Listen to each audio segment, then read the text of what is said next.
The seed shrivels under the clods. Storehouses are in shambles.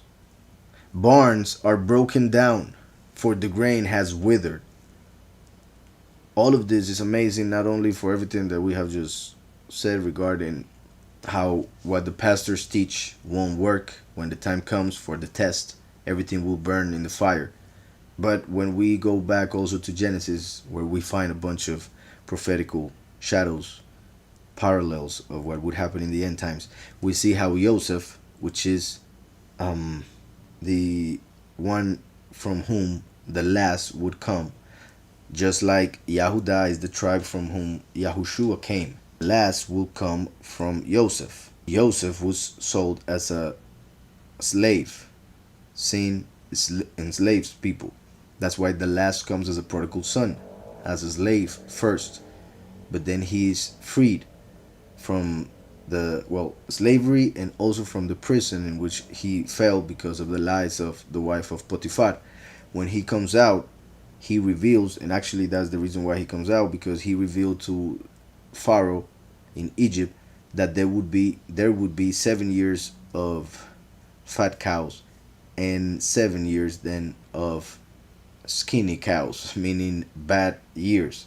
Last 7 bad years where food will be scarce. So the the prophet Amos said that in the end times there would be hunger, but for the word of Yahweh, even though there will be hunger in the literal sense, mainly it would be for the spiritual, for the truth, for the true doctrine.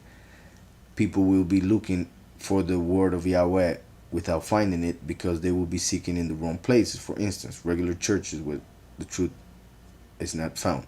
So the when Joseph got to the last 7 years, he got the authority to feed the whole world. He told everybody that during the 7 good years they should store food. Yet when the 7 years went by, they went to their storehouses, and everything, their grain was withered.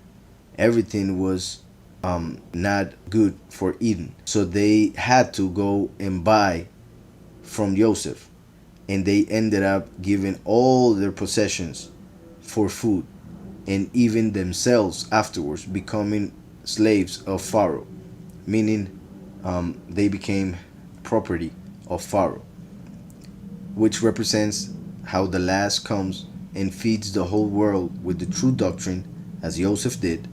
He feeds the whole world with the true doctrine because the doctrine that is being given in the churches as the storehouses will wither when the test comes. So everybody will have to go to the true doctrine given by the descendant of Joseph, the second coming of Yahweh on this earth, the last, once he receives the crown. Meaning, he will give the doctrine, but only the few will receive it, as Joseph's brothers got food at the beginning of that story. And then he gives food to the rest of the world, or we see how he gives to the rest of the world, which is pretty much when he resurrects and gets the authority to rule the nations with a rod of iron, as we see in Revelation 12 and other parts of scriptures. Storehouses are in shambles, barns are broken down, for the grain has withered. This, I repeat, takes us back to Joseph's story and shows how it will be fulfilled again during the book of Revelation.